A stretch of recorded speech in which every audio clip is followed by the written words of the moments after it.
Here we go. Good morning, everyone, and welcome to our webinar this morning titled the Golf Course Presentation and Maintenance Tips.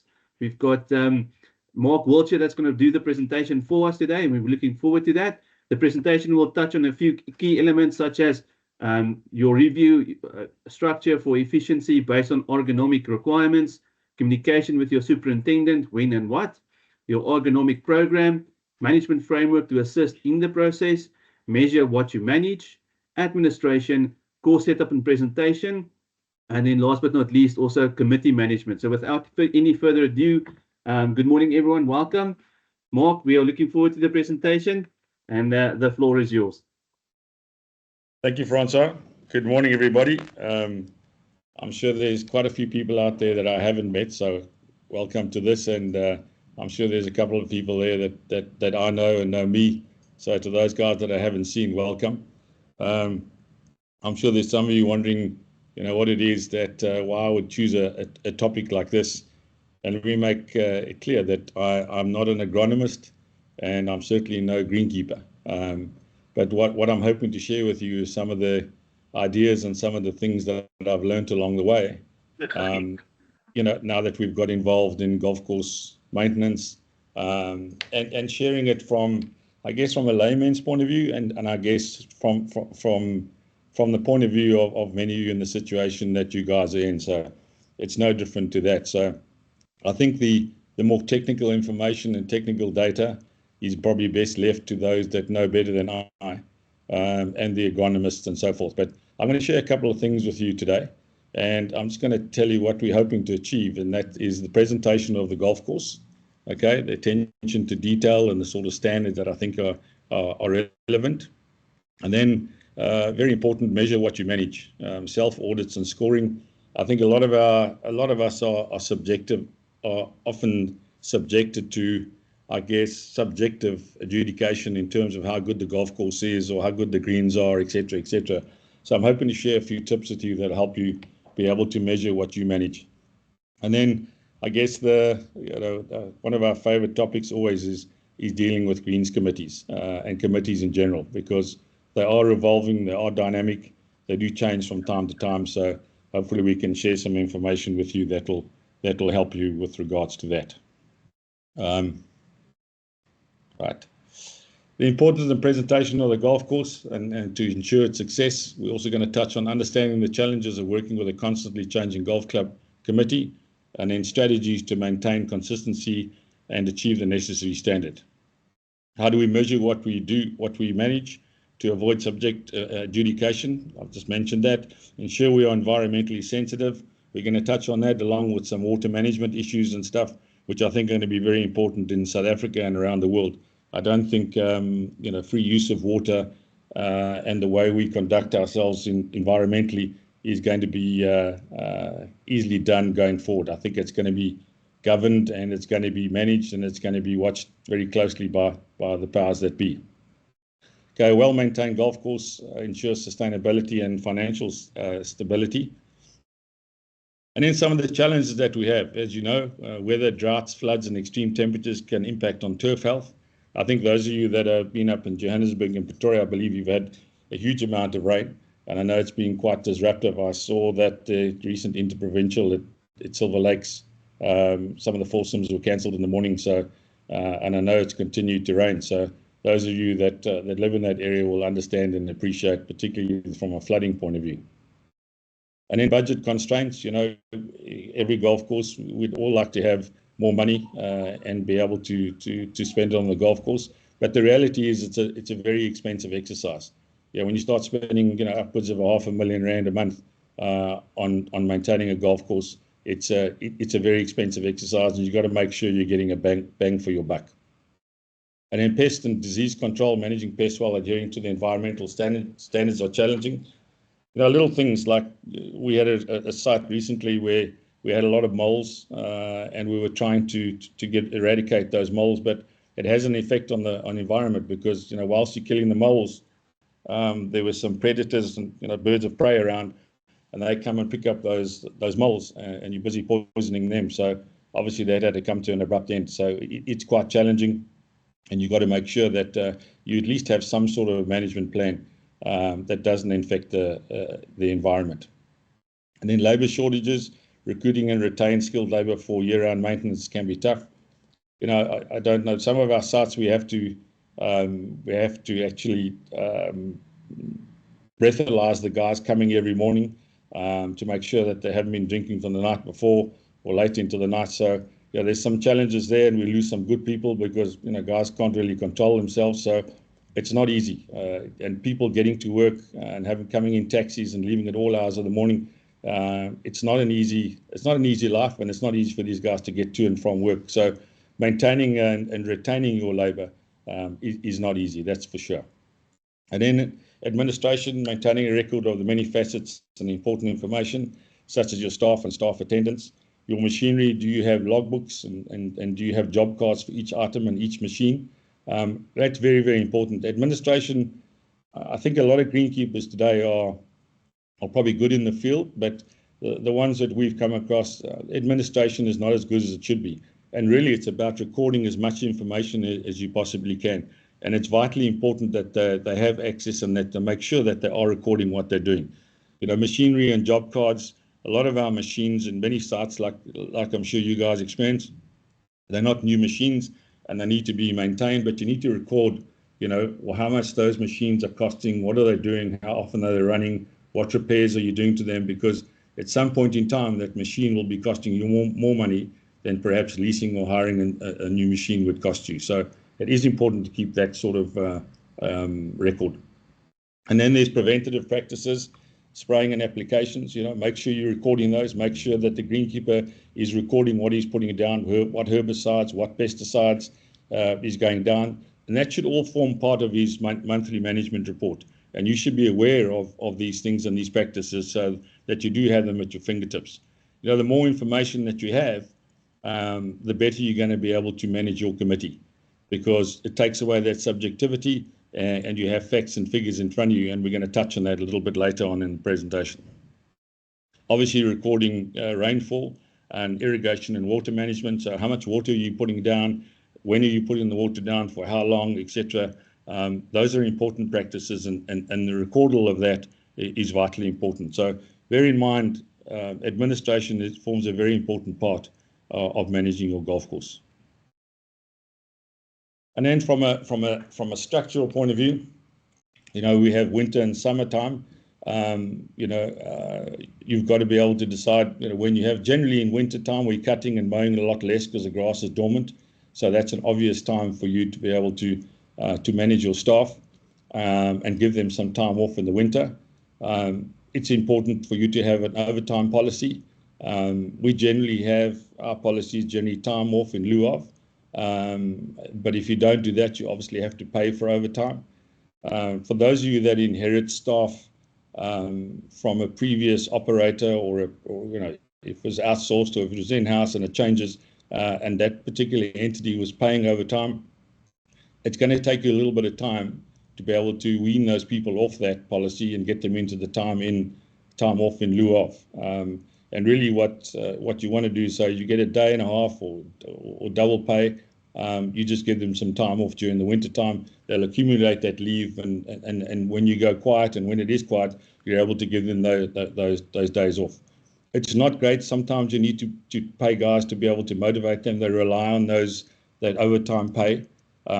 So once you're in that policy, it's quite difficult to wean them off, but take some time, go through it with them. Spend a lot of time with them, getting them to understand, and then probably move towards the time off in lieu of.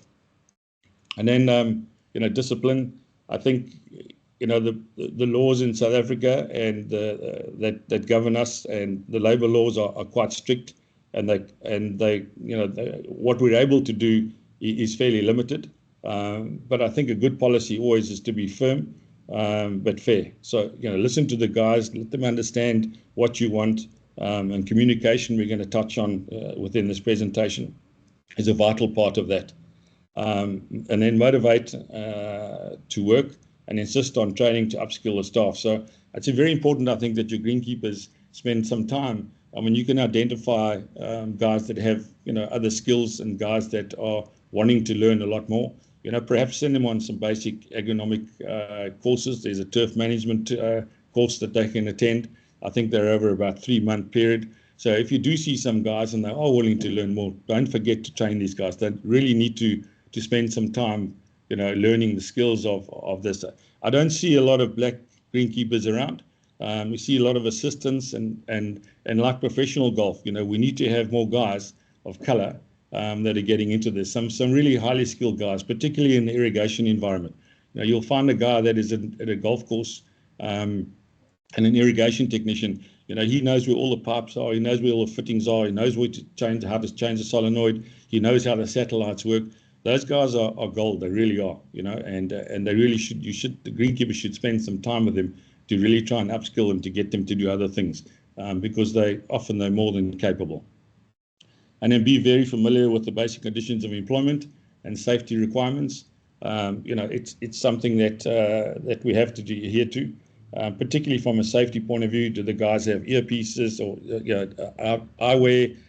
Are they wearing safety boots, etc., etc.? So those are important things, and make sure that those are in place, because if something does happen and somebody gets injured on duty and you haven't followed the certain safety requirements, you're going to be in a lot of trouble. And then, from an agronomy point of view, have a plan in place that fits your budget. We'd all like to fertilize our golf courses 2 or 3 times a year, but some of us are not able to. So, it's you've got to have an agronomic plan that fits your budget. So find out if you don't know enough about it, like myself. Get hold of an agronomy program and get a hold of an agronomist or somebody that you buy your herbicides or chemicals from, and they'll certainly put that into place for you. We'll touch just now on some soil samples and water samples, etc., which will also help you get that agronomy program into place. And then changes in certain practices that change due to weather. So you're going to have an agronomic program, and the weather will change and things will change, and you'll have to do some preventative spraying because you've seen some diseases that have come up. So be aware of that, and obviously your agronomic program will be influenced by that sort of weather. And then we touched on it. Record what you put down: fertilizer applications, spraying of chemicals, which should be done by qualified individuals. Don't let anybody go and spray your golf course without being qualified and without knowing what applications they're doing and in what ratios, etc. So make sure that your greenkeeper is recording that and he's giving you that information. Okay, and then communication with your superintendent. I think many of you that are involved in golf club operations or golf club management, you have to have a good rapport with your superintendent. And it's important that you do have time and make time to go and sit with them and understand what you want the golf course to look like, how you want it to play, what speed you want the greens at, what height you want the fairways at, etc. So it's vitally important that you do make some time and spend some time with your golf course superintendent. From a course presentation, and that's really where we come into it. I mean, I think we all are relatively familiar with how we want the golf course to play and how we want it to look. What we suggested and what I recently did at Fancourt is we had a I guess a thing called course options. So we set up a golf course and we had 6 options on the golf course. So the course setup was from 1 to 6. Okay. And 1 would be the most difficult course and 6 would be the easiest course. I think in terms of Golf RSA, we've got about, I think it's 200 meters maximum that you can use, that you can vary your golf course from I guess the standard tees.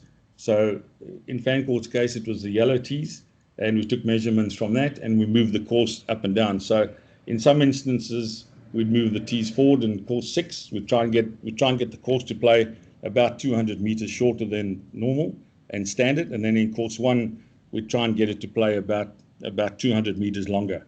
So go and spend some time with your course superintendent. Go and have a look at your golf course, see how you want it to be set up.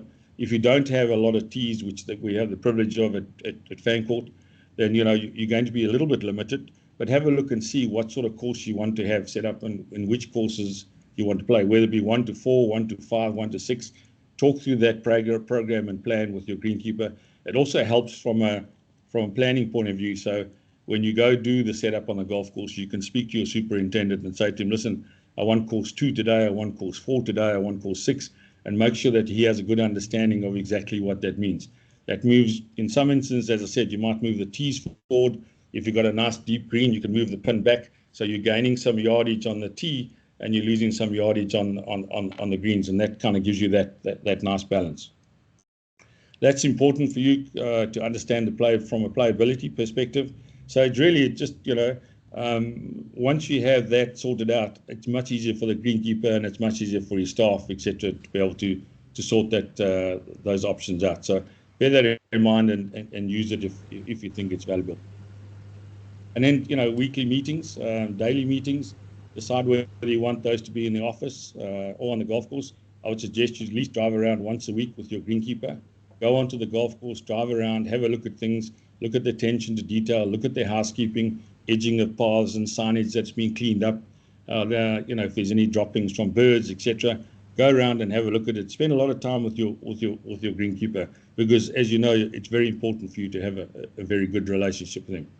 Exchange feedback and received and observations. So anything that you may receive, whether it be good or bad, for those of you that are on social media, I'm not sure if people rank your golf course or rate your golf course or pass comments. Have a look at those, share those with him, both good and bad, because that's part of building that relationship. And then conduct course audits. I'm going to touch on that and tell you how we can do that and how that's been done. It's really just about measuring what you're doing. Hello? Sorry. Yeah, conducting course audits is really just about measuring what you're doing. And I'll touch on that now in terms of how we go about those course audits. It's really, it's a measuring tool that assists you to be able to set a standard and then measure that standard against what you've set. And then prepare course monthly reports. Your greenkeeper should be doing that. He should be able to give you a monthly report, and that needs to be quite detailed. So measure rainfall, measure what you've done, measure exactly what you've put down in terms of herbicides or fertilizers, what agronomic programs you've had, what challenges you've had, if you've topped up sand into the bunkers, and then just talk a little bit about what you've achieved and what you're planning for the next few months. So include those in the course reports and get your greenkeeper to do that for you, and then you can possibly just touch that up as you go along and present that to your committee if need be. And then, just the week ahead and the week gone by, plan and feedback. So again, just sit with your greenkeeper, understand what you've got planned for this week, how many rounds of golf you got booked, are there any big golf days, are there any big tournaments coming up, and the preparation of that. And then also just some feedback in terms of what's gone by the week past. So talk to him about, what was good, what was bad, and share that information. Just part of building a good relationship with your superintendent. And then agronomy, agronomy is really, I'll put you equal to planning. So it really is that, have a plan, have an agronomic plan for the year. Obviously that can change, due to the weather, etc., and the many other influencing factors we have. But you need to have a plan. And as I said, that plan is not necessarily going to be coming from us and from you guys. That needs to be come from somebody that knows and understands turf grass maintenance, that has the technical ability to be able to provide you with that plan. And as I said, a lot of the suppliers that are giving you the chemicals and fertilizers and so on will certainly help you with that and give you that agronomic plan. So at least you've got something in place and you have some sort of structure to work off and some sort of program that your greenkeeper can follow and that you can keep an eye on and make sure that those agronomic programs are being followed. So when do you do your hollow tining? When do you do your verticutting? How often do you put fertilizer down? Forms very much part of the agronomic plan. Okay, and engage with the superintendent on the plan and seek help. As I've mentioned, there is a lot of help out there. Get that, make sure that you're getting professional help and guidance. It doesn't cost a lot of money, but it's important that you do have that. And then from a soil management point of view, this forms part of your agronomic plan.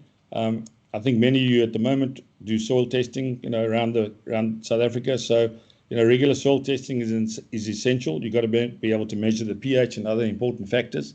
And then organic matter. Organic matter is just the thatch buildup in the soil, which we'll also touch on. Adjust soil treatments based on the test result. We've just recently got a hold of a company called Soil Scout. They actually, instead of what we used to do in the past, we actually took a probe of the stand. So we take soil samples and we'll send them away to the lab. They'll test them and we'll get the results back. And from that, we'll understand where our pH levels are and other important nutrients and what we need to put down. So there is a bit of a science to it, and use as much of that information as you can, because if you're going to put fertilizer or any chemicals down, you need to understand that it's going to have the correct effect. So I always say, if you're going to spend R2, make sure you get R2 worth of results. Soil Scout is an interesting thing. It's something we're doing a trial now, both at White River and at Obi. It's actually a little sensor. You dig a hole, one at 5 centimeters, one at 8 centimeters, and you dig a hole into the turf with a hole cutter, into the green or into the tea, wherever you want to test the soil. And you put these little sensors into the hole, one at 5 centimeters, one at 8 centimeters, and it actually measures for you the salinity of the soil, the temperature of the soil, the moisture in the soil, and even the oxygen that's in there. And you can have that live on your phone, and your greenkeeper can have it as well to obviously have a look at.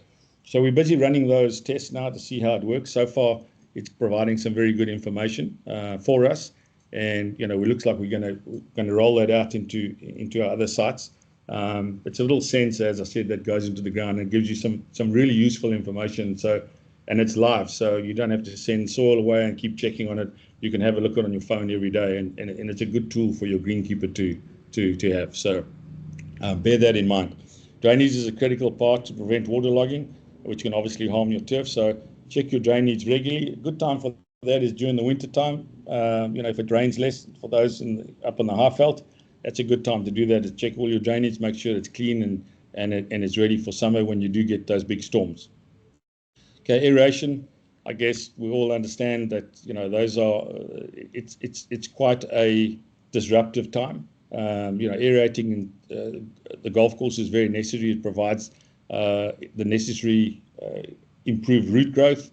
It enhances oxygen and helps to relieve compaction. For those guys that do a lot of rounds of golf, I know, for example, at George, I think they do almost 60,000 rounds a year. So a place like that would need a lot of relief from compaction, and aerating is obviously very, very useful for that. Implement core aeration practices, especially on high traffic areas like tees, greens, and fairways. As I said, those, particularly now with golf carts, you're getting a lot of ride-off and ride-on areas, and that builds up a lot of compaction. Golf carts driving over that. So use your aerator. Don't just use it for your greens. Use it wherever you have that sort of high traffic area, and anywhere that the turf is battling, because it does enable you to be able to get those nutrients into the soil and into the plant, and breaks up all that compaction, which is just going to cause you some problems. And then fertilization. Develop a fertilization plan that balances oxygen with phosphorus and potassium, the NPK. That's the normal stuff that we put down. That's mostly what fertilizer is based on. And then do the soil tests. And then also, probably importantly, to go along with that, is do some water testing. Make sure that your water is right. Send that away. Have a look at it. A lot of our rivers and those who get water from rivers get contaminated. And that water changes, the dynamics of that water and the makeup of that changes from time to time. So make sure you're doing those tests, make sure you're sending your soil away, and so that at least when you do put something down, you're getting the necessary results. Avoid over-fertilizing, which can lead to excessive growth and thatch buildup. And then here's an important thing, organic versus synthetic fertilizers. I've found over the years that the greenkeepers are not keen on going with organic fertilizers. I think there's a perception that it's a lot more expensive. It is initially, but over time it can save you some money, because you're putting microbes into the soil. It helps you use a little bit less water, etc. So you should be giving some consideration to organic fertilizers. These organic fertilizers, they release nutrients slowly and increase valuable soil microbes, as I said. Although the synthetic ones do act a little bit faster, but they can lead to some chemical imbalances. And I think the reality is that, and we're going to touch on water management a little bit later, but with the environment in what we see today, we're going to have to make sure that we do consider organic fertilizers. They are far better for us, and the results that we've had, as I said, are far better than what we're getting from synthetic fertilizers. And they're not that much more expensive. You're going to use less fertilizer over time, but it is a long-term plan. So please give that some consideration going forward. Okay, water management, as I said, efficient irrigation, use probes or similar systems that can measure the soil temperature and the soil moisture, salinity and oxygen levels to apply the right amount of water. This reduces water waste and helps maintain turf health. So water conservation, I think we're going to be legislated very soon, if we're not already in some areas. We're not going to be able to have access to free water and water to the volumes that we have. When we're putting a couple of million litres of water down every day, it's got to be controlled, it's got to be governed, and we're not going to have access to that water for the rest of our lives. So it's something you're going to have to bear in mind with. For those of you that are paying for water, you know how expensive it is. So you've got to find ways to be able to make sure that you are watering efficiently. You're watering at night, not during the day, because obviously you lose about 20-30% evaporation when you're watering during the day. So it's vitally important that you do have some sort of water plan and water management plan to be able to do that, because, as I said, it's going to be legislated and it's going to become less available and it's going to become more expensive. Pest and disease management, integrated pest management, implement an IPM strategy to control pests and diseases without relying solely on chemical treatments, monitor pest populations, use biological controls, and apply pesticides only when necessary. As I said, I gave an example earlier when we're trying to eradicate some sort of some rodents and stuff, and putting poison down can have an effect on the environment. So be careful what you do, but it's a very important part of your agronomic plan, is to have some sort of pest management control. Fungicides used, properly timed fungicides application to prevent diseases, particularly on greens where conditions can be favorable to fungal growth. Avoid using fungicides to prevent resistance. So overuse of those fungicides can build up a resistance, and over time you'll find that some of those fungicides, the greens will become more used to them, and those diseases will keep coming back because they've now got used to the fungicides that you're putting down. So keep an eye on that. Ask your greenkeeper, ask the agronomic guys that you're speaking to make sure that they are changing the fungicides and the use of those fungicides from time to time to be able to give you the sort of conditions that you're looking for. Thatch management, thatch control. This is just a layer of dead grass that accumulates on the soil, and it can prevent water from reaching, going into the roots. Regular verticutting and dusting and aeration help prevent this build-up to maintain a healthy root system. So you'll find with thatch build-up, you'll see you put water down and the water stays on top of the surface. That's a sure sign of thatch build-up. A lot of us now don't have the old cyanode greens. Some of the courses that we operate up in Africa, in Zambia and Zimbabwe, they still have the cyanode greens. So we get a hell of a lot of thatch build-up on those particular greens. But even on bent grass, those of you that have bent grass greens, which most of you are, you can get thatch layer on there. So good idea to verticut those and get some of the dead grass off to make sure that the water and the nutrients are getting into the root of those plants. So be mindful of that. Okay, and then just a good idea is to have some sort of management framework. I learned a lot about this from a wonderful man, a guy called Dave Kirkby, who ran a golf course maintenance company for many years, and he taught us a lot about the management framework. And the principle of that is, the scope of work. Describe what needs to be done. Have a discussion with your greenkeeper. Talk to him about the scope of work. Talk to him about the philosophy, the general overreaching philosophy for the golf course and what you want to achieve. Getting back to those course 1 to course 6, how you want the golf course to present it, what heights you want the fairways cut, what heights you want the rough cut. Just a general philosophy in terms of how you want to be able to manage your golf course. The budget, this is some of money allocated to achieve the required standard as per the service level agreement, if you have one in place with the service provider, and then also to be able to measure that against your audit. Staff and structure, this is really based on the vision and the philosophy and the standards that you want to achieve, in terms of that. a lot that has to do with budgets these days, but also it has to do with how good the guys are, how skilled they are, and what you want to achieve from your agronomic program. Machinery, this must obviously match the operational requirement and the budget requirement. Often we control largely by budgets. And in the standard operating procedures, these are documented to proceed. This is a document procedure on regular activities that are meant to be carried out. So put this into your management framework, use these little headings, and then do with this as you see fit. Policies, these are guidelines that govern aspects of the job within which the work must be done and undertaken. The management of waterways, pest control, environmental management, etc. So have a policy on all of these things and make sure that they adhere to, and make sure they, again, form part of your management framework. Environment, this is a serious issue. It must be addressed by way of an environmental policy statement, environmental management plan, and an action plan. So have those things in place and then communicate on your progress. You'll see, as I said to you, that an environmental plan, although many of us are not greenies, we need to have some sort of environmental plan so that you can adhere to it. Those of you guys that are involved in estates and estate courses, you'll know and understand and appreciate, I guess, the diversity of that and how important it is to integrate that into the estate itself. So have an environmental plan and have a management plan, and make sure that you're tracking it and then you can communicate with everybody in terms of how you're doing against that plan. So those are a little few things that you can use in terms of the management framework. Okay, and then administration, measure what you manage. This is very, very important. I think golf courses, and let's just touch on the master plan to start with.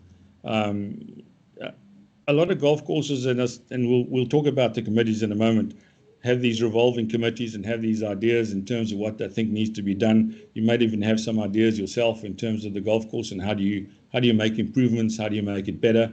But really, I can't stress enough the importance of having a master plan. Is there a master plan for the course? Does somebody know what it is? Has somebody signed it off? Get those involved in the powers that be to sit with you and develop a master plan, whether it be changing bunkers, whether it be adding tees, whether it be including trees or taking out trees, whatever it may be. I think rather than this haphazard, we see a lot of that at golf courses. You have these haphazard plans where somebody comes in and the guy says, I think we should put up a tree here, or somebody says we should chop one tree down there, or we should include a few more bunkers. And you can see there's a sort of haphazard planning and haphazard goings on at golf courses. So can't emphasize enough, have a master plan, sit down, understand what that master plan is. Yeah, and that master plan may only be for 5 or 10 years, but at least there's a plan, and you don't, as the committees change and as people change, you're not veering away from what should be done. You're sticking to that plan, you're sticking to the goal, and everybody is understanding what that master plan is. Everybody buys into it, it's signed off. It'll make your life a lot easier too than this sort of haphazard stuff. Okay, then course maintenance, make sure that you're setting the standard, that you understand what the standard is that you want and that's required, and more importantly, make sure that your greenkeeper understands the sort of standard and what you're expecting from him. And we'll touch on that now when we go into the audits. Then measure what you manage, share with your team, and we'll go into the sample of that audit. Make sure that you are measuring what you manage. It's vitally important. This is going to help you, I promise you, with your committees and with everybody else. While everybody is trying to adjudicate you, it can be subjective, as I said. So if you're measuring what you're doing, that means you're controlling what you manage. Financial management, budgeting and forecasting to assist the club with achieving its financial obligation. So in terms of golf course maintenance, as I said, we govern largely by budgets, and make sure that your greenkeeper takes ownership of that. So get him to take a first stab at the budget, share with him the information that you have, look at the history, obviously, like we all do with budgets, but make sure that a greenkeeper takes ownership of the budget. Make sure that the mechanic takes ownership of his repairs and maintenance budget. Share that with him, because often these things are not shared. We sit with them, we don't pass them on to the people, but the people that are controlling those things and spending the money don't have access to it or don't have control of it, and they should have. And make sure that they take ownership of those budgets, make sure that they understand them and that they follow them and adhere them, and also track them, so that you sit and as you have your meetings with your greenkeeper, make sure that you're tracking those budgets. Okay, communication, keeping the club informed of what you're doing.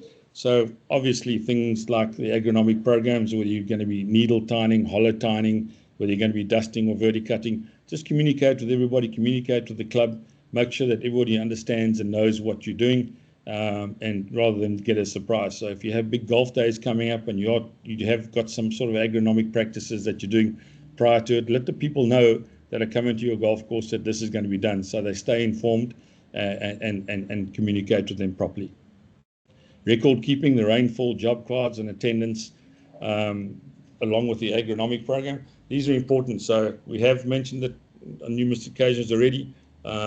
Keep those job cards for the machines, make sure your attendance record is in place and that you're recording the rainfall. That's part of the administration and part of the control. And then water and electrical usage, just the controls.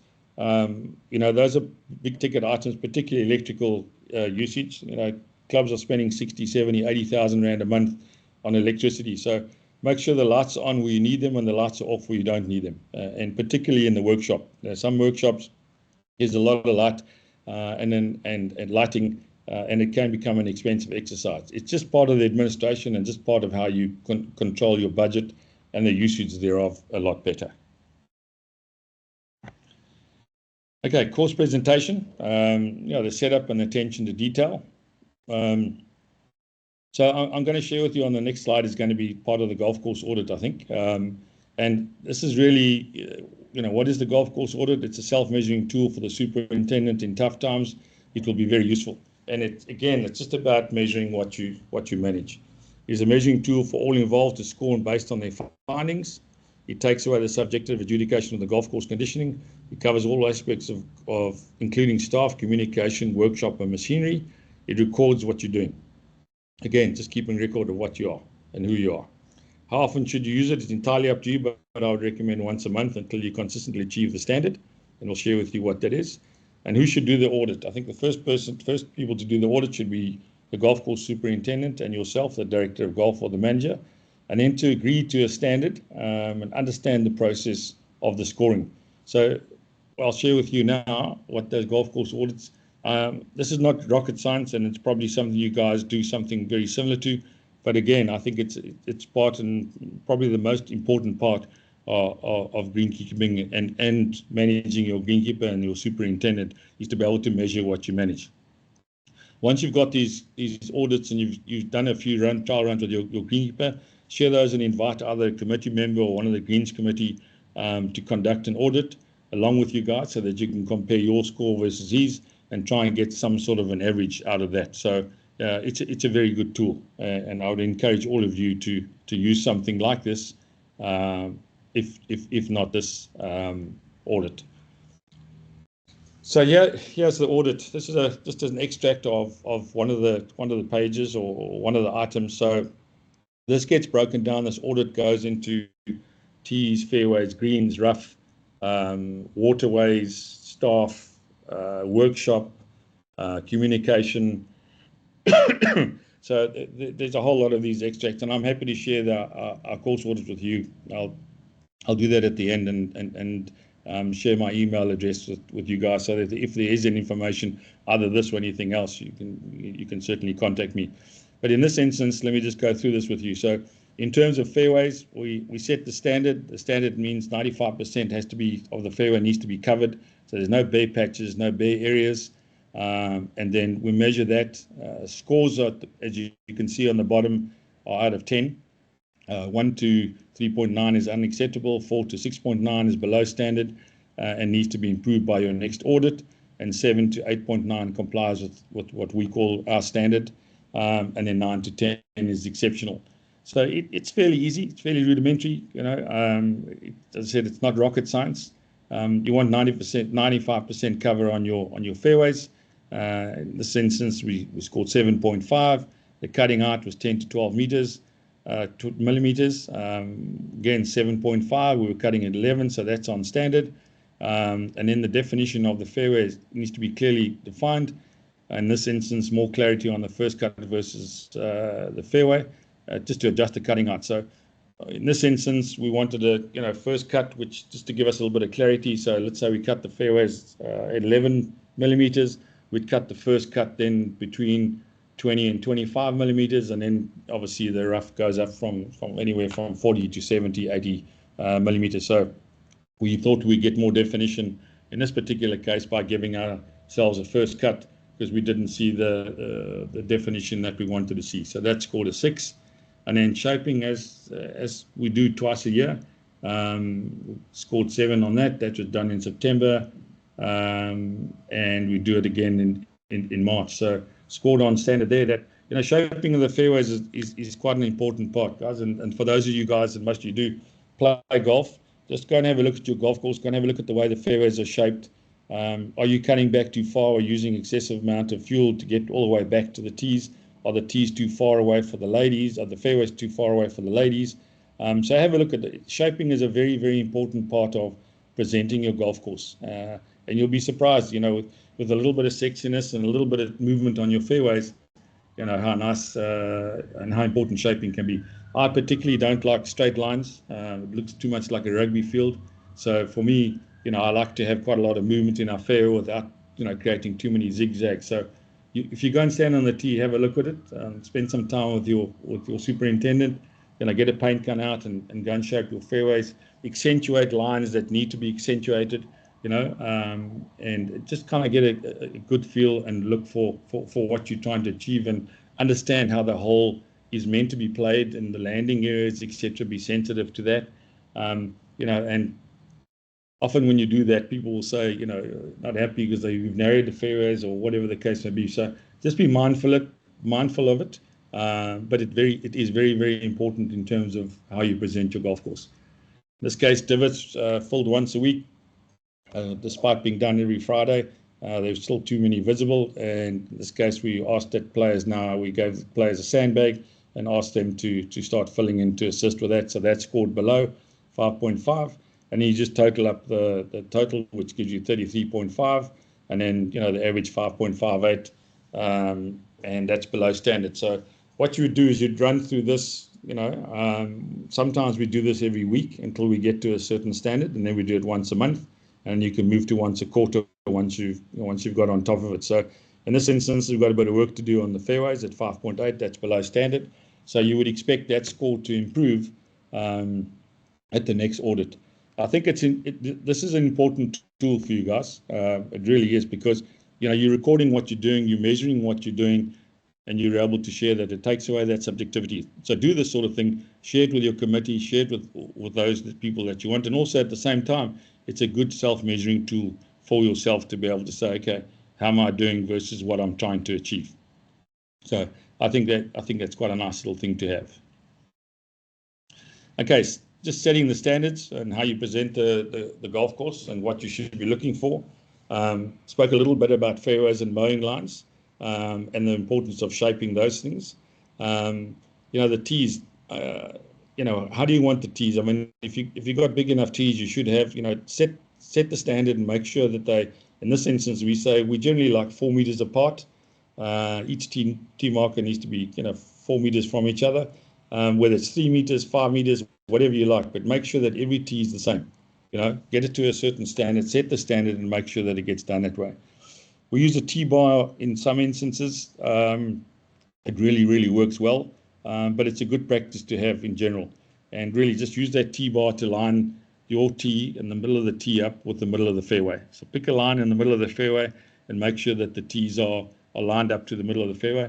The guys that are putting out the tee markers, give them that T-bar so that they are able to do that. Go with them and understand it, and make sure that you all agree on where the center line is and where the center of the fairway is.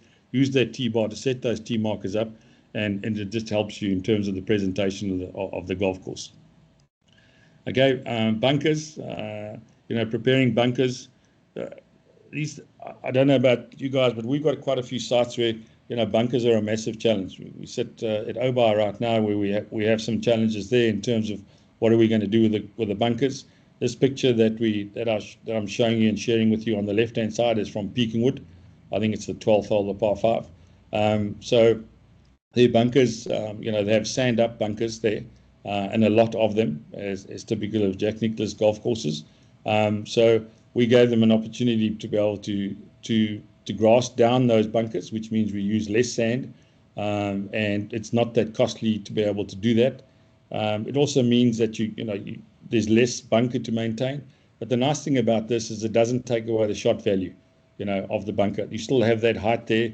Everything is still there in terms of playability, but you're managing the process a little bit better. When you start having those steep faces with sand up, it becomes quite a challenge to maintain them. So this we thought was a very good option. And then greens, pin flags, whether you want embroidery on both sides or you have them screen printed. Just a little thing in terms of windy areas. I know if you got double-sided embroidery or double-sided flags with embroidery on both sides, that flag can get quite heavy, and particularly in the wind. So it starts moving that pin around quite a lot, and when it does that, it obviously starts wearing the hole, and where the pin goes into the hole, it starts wearing that away with excessive wind. So consider going to, like, we got 6-foot and 7-foot flags at Obi we use. And when it gets really windy, we like to use the short ones. Members don't like them because they think it looks cheap, but the reality is that they do work. And then go for single-sided embroidery, which we do, because it makes the flag a little bit lighter. So little things like that can help, particularly in windy conditions. If you're up on the Highveld and the wind is not an issue, by all means go ahead and do whatever you got to do. But just for windy areas, consider different heights in terms of pins. And then tree pruning. Again, it's really about doing the things and looking at things outside of just playing golf, and the playability of the golf courses. How do you prepare it? So we have a little pole that we use. It's about 2 meters in height, and what we do is we go and put that up against every tree, and we just trim the branches up from the ground up 2 meters up, and we make sure that all the trees look the same. So we cut from 2 meters down up, take all the branches out, clean it up nicely, and you'll be surprised, particularly on tree-lined golf courses, how nice it looks when all the branches and all the trees are starting, from a certain height. Whether it either be, you can do it from one meter, you can do it from 1.5, whatever.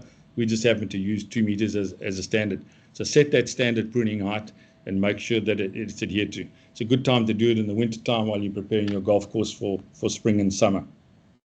Okay, the rough, just make sure set the standard again in terms of the height of cut. How high do you want it? You can have a first cut or not. It is a little more expensive. Perhaps some instances it's a luxury, but it's nice to have that first cut from the rough, so you don't go from 10 or 11 millimeters on the fairway to 50 millimeters in the rough. Nice to have something in between, just one mower width wide, and somewhere between 20 and 25 millimeters will help you there. Okay, bunkers, shape and edging, we just discussed about that. Important part of the bunkers obviously is the drainage. Over time, drainage gets clogged and the fines go through the sand and gets into the drainage. So just make sure your greenkeeper's got a program in place to be able to go and check that drainage. Cart paths, manage runoff on and off areas, with golf cart traffic going, on and off in the same areas. I see some people sort of have that sort of balloon paving effect at the end, so the paving just doesn't run along and come to an end. They have sort of balloon, and you can have ride off and areas around off that balloon. So whatever it is that you choose to do, just make sure you're moving the poles or the stakes, whatever you use to control traffic, around regularly so that you can avoid that compaction. We did mention earlier, put in the aerator into those areas, but make sure your greenkeeper is managing that as best he can so that there is different runoff and ride on and ride off areas on your cart paths. Okay, marking and staking. Rope. I'm not a fan of rope, but I understand the value and what it does, and I know guys, particularly the golf carts, drive wherever they want to drive, and there's only so much you can do to control it. But if you are going to put markers down and stakes down, make sure they're equidistant apart. Make sure your rope is all straight. If you want it nice and tight or straight, or if you're going to have it hanging, whichever you choose, but don't have tight and other ones looping and other ones. Just make sure that it's standard, that everything looks the same, the poles are same equidistant apart, and that the rope is hanging as you see it. Sometimes you can control those things without rope, and just by putting in little markers, but make sure you do it uniformly and that it looks presentable. And then waterways, important. This is just a sample of the 11th hole at Obai. When we started, there was a lot of water and overgrown in the area, and it just, once you open up the waterway, it makes it look a lot better. And that's easy to maintain. Once you've broken the back and once you've cleaned it out, it's fairly easy to maintain. It's just, once a month, a couple of guys in there to be able to clean it. Again, in the winter time, a good time to be able to do that. If you have water that runs through your golf course, make sure that's cleaned out and ready so that the water can disperse and go where it needs to go. Okay, just a couple of pics, just in terms of some samples here. This is before. See the picture on the left at Abu Dhabi. Lots of grass and different plants in there. Not looking very good. And then this was just afterwards when we'd finished. Too many rocks here, so we, subsequent to that, we've taken a few rocks out, and also we're going to put a drag mat through the sand here, so it looks nice, a little bit like you find on those beaches in Mauritius where they come and rake the beach beforehand. So it's just another example of what you should be looking at. It doesn't necessarily affect the playability of the golf course. It just helps you make sure that it looks a lot better. Okay, and then this is I guess a favorite topic of everybody, and it is a frustration. I must say, over the years I've been doing this a long time. I find this enormously frustrating. I think, and at the same time, there are some committees that do a hell of a lot of good work, and people have good relationships with them, and they stay on, and people have good intent. I do appreciate and understand that these people give their time freely to the golf club, but it's important that we understand how we best going to manage these people. A typical composition of your golf committee is they're made up of club captains and stakeholders and board members, or whatever it is they want to call themselves. These committees change from time to time regularly, depending on, I guess, whatever the policy is at the club. So they have limited terms where they do stand on. Some guys just never get off. They keep going and going and going. Each committee member brings unique perspectives, goals, and priorities. Some guys are really financial guys. Some guys are greenies, and some guys are operational guys. So there's various guys and people that you're dealing with, and dynamics that you have to deal with. The challenges of changing committees, as I said, they change regularly. So it is a challenge.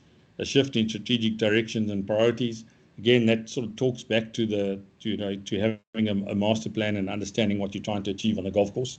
The differing opinions on budgets, course changes, and management styles, and the need for ongoing communication to align with the committee's goals. So, I think, as I said, there's a couple of ways that you can do this, but you need to understand who these people are and what they're about. And I've used a few examples here in terms of the people that you have on these committees, where their focus perhaps lies, and how you're going to be able to best manage that. So the financial focus committees, these guys are the guys, one or two of them, or ladies maybe, and the emphasis is on cost-saving measures and revenue generation strategies for a return on investments. So you'll identify those guys. You'll see the guys on the committee who are financially orientated. And then you got guys that are really focused on the golf experience and the golf club experience, and they'll highlight things like the course design, the member experience improvements, and customer satisfaction. So also a slightly different dynamic to the financial person. And then obviously the greenie, the environmental guy, they stress their sustainability initiatives and greens practices and eco-friendly golf course management. So they want to see what you're doing from an environmental point of view, and how well you're managing, and do you have an environmental plan? That's important to them, not as important to the financial guy or the experienced guy, but it is important for these guys. So you need to be able to adapt your style to these people, present more technical data to the committees with a focus on finance. And if it's a finance guy, make sure that you talk to them, because it'll be those sort of dynamics. You've got to touch on your finances. And then if you are doing your audits, share your audits and assessments and scoring along with member feedback when appealing to the experience-driven committees. Touch on those things as well. And then prioritize environmental initiatives and sustainability strategies for eco-conscious committees. So, generally committees will, somewhere in there, they'll have those 3 types of people, and you just need to make sure that you're able to adapt your style and understand the audience and the people that you're talking to. Okay, so from a data-driven approach, this is what you want to do if those people are inclined that way, and it's always a good idea to have this with any of your committees. Again, measuring what you manage, present facts and figures about course performance, the course audits, the rainfalls, some of the challenges that you may have, and then also share with them, some of the achievements and some of the things that you've done, whether it be good feedback on a social media platform, or somebody's qualified in some sort of turf maintenance thing, or whatever it is. So share those achievements with your committee. Share planned maintenance schedules, weekly and admin reports on the staff on the course itself. So any sort of maintenance schedules are going on, dusting, hollow tining, verticutting, that sort of thing. Make sure that you share that with your committee. Use visuals like charts and graphs to convey the course health, usage, and financial performance. So use as much information as you can with these guys. Go there prepared. Go there, using the information and technology that you have at your disposal. That includes things like soils probes and water samples. Go and share them the information and the data that you have, because it helps silence them. It helps them understand that you understand what you're doing, and it helps them understand that you're managing the golf course along with the golf course superintendent. Highlight key achievement, showcase improvements such as course upgrades or course projects, auditing and environmental initiatives that you may have taken, and mention any feedback or reviews that you've had that the course may have received. Again, going back to social media or similar. So these committees they're dynamic, they change, and unfortunately we have to adapt and change with them. But I can't emphasize enough is be prepared, make sure that you got information at hand, make sure that you use the data that you have at hand to show them and to showcase the fact that you are managing the golf course the way they expect you to do. So stick with the facts, don't get involved in all the emotions, and the more information that you have, the better you're going to be able to manage your committee. All right. In summary, preparing and presenting your golf course effectively requires an understanding of the dynamic nature of the golf club and the committees. Maintain a clear and consistent communication and present data-driven facts which will help you navigate the changes in the leadership and ensure continued success. We have touched on that. And then set the standard and measure your performance against the standard. Share and communicate this information with all those that you need to, particularly the committee. And then just in closing, I know I've gone on and on a bit, but please feel free to contact me if you need any more information.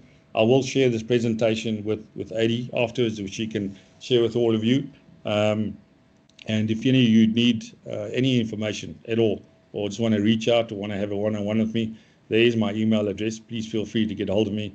If you'd like a copy of our course audit to send to you that you can use as a template, I'm very happy to do that. So thanks very much for listening to me. I hope you found it somewhat enlightening, and I'll be happy to take any questions that anybody may have. Thank you, Mark. Thanks for your lovely presentation. We appreciate it. And I think, Eric, you've got a question. Please unmute yourself and ask your question. Morning, Mark. Frans here from Cornini. Oh. Yes. Good morning. Oh. Jane, sorry, let's just, Eric's hand was up first. Eric, you can ask first, and then we'll give Frans a chance. Sorry, just so you can.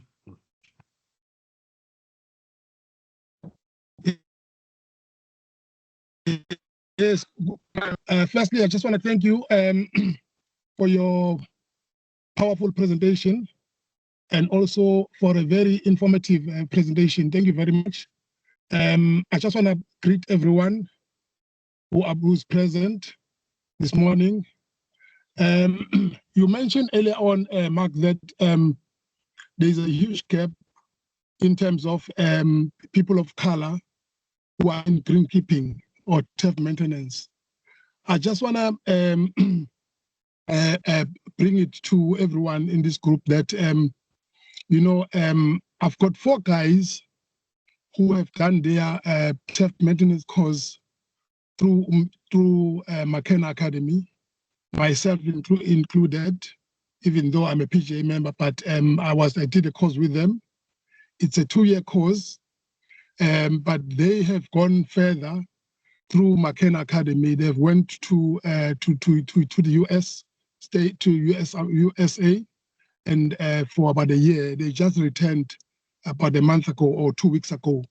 Now, I know that currently they are unemployed, but they have been offered various opportunities in various areas. But all I'm saying is that should any of the guys who are in this group who are present this morning as in this presentation, should you guys feel that maybe you need someone in your golf course, or that you can perhaps groom, or you feel that maybe you can give them an opportunity to work with you, please feel free to ask me or to speak to get hold of me through Francois, the training manager, you know.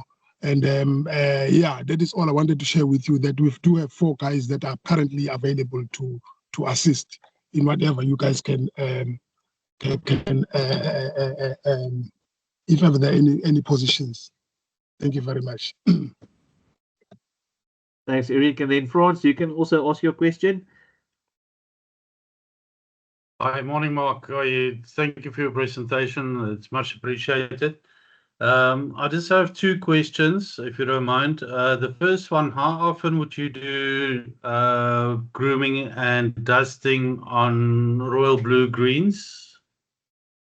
And the second question is, it seems like we have quite an excess of earthworms. Although I know they're good for soil, it is quite a pain every morning, well, about a couple of hours after cutting greens. There's a lot of worm castings on the greens that covers the playing area.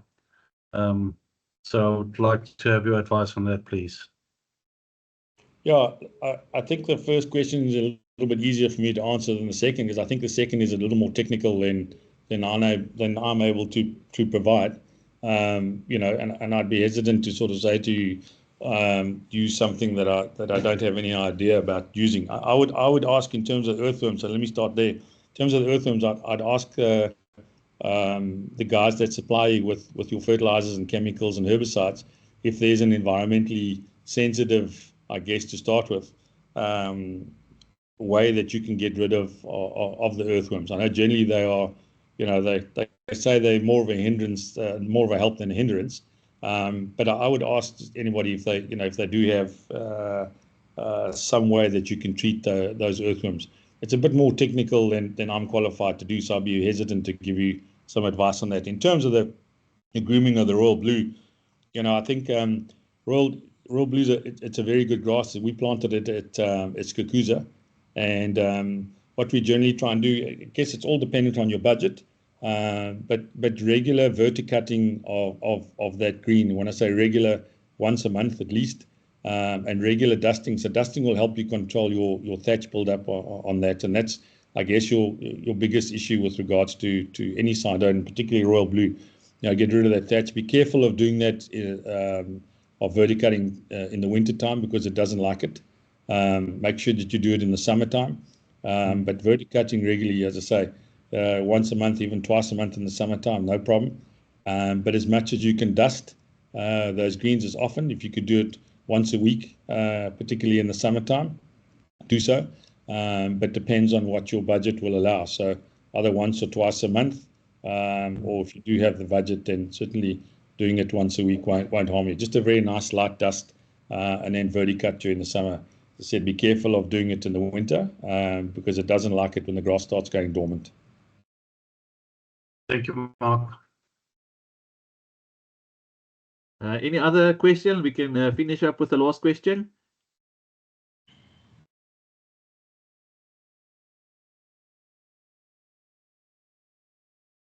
I think that would be it. Mark, thanks so much for your presentation today. We truly appreciate it. I think it was really insightful and could provide us with plenty of tips going forward, especially if you look at aspects such as water management and environmental plans. I think those would be key going forward in the future. So thanks for pointing that out. Also to each of the pros that attended today, thanks so much for joining us today, and we look forward to seeing you all again at the next presentation. Enjoy the rest of your day, everyone. And if anybody needs anything or like any information, they can more than welcome to reach out to me. Thank you, Mark. Much appreciated. All right. Thank you very much, guys. Cheers, everyone. Yes. Bye-bye.